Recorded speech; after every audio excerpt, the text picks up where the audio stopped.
Thanks very much.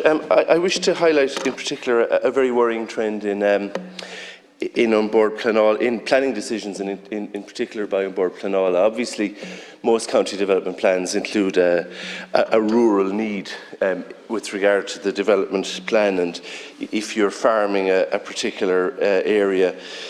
However, I've recently come across a case of a young couple. He inherited a farm with his, and he didn't inherit, he was transferred a farm from a member of the family. He and his spouse were looking to develop a house in it.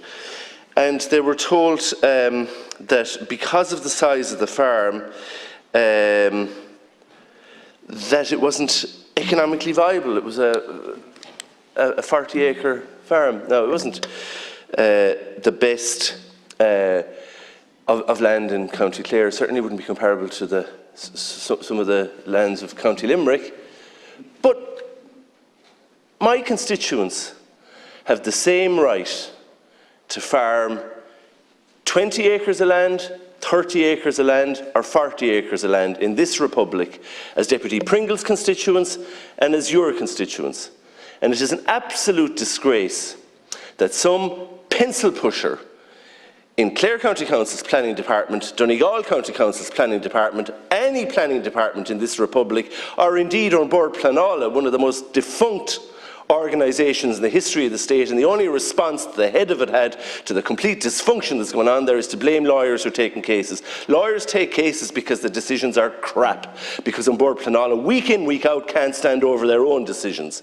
But I don't want to go back to that. I want to talk about these pencil pushers who determine that the farms that brought up families all over this state, from which representatives in this House came and were proud to come, are now being told, sorry, your farm isn't big enough to build a house on it.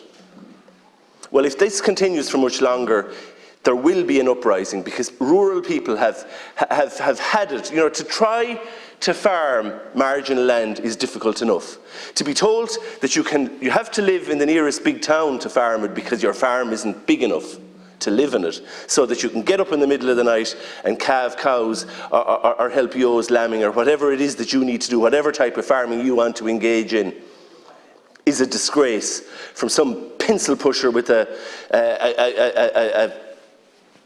quasi degree in something. It's just not good enough, Minister. And if you and your government of Fianna Fáil and Fine Gael, many of whose members came from small farms the length and breadth of this country, are they going to stand over that rubbish? Thank you, Deputy. Next, the government's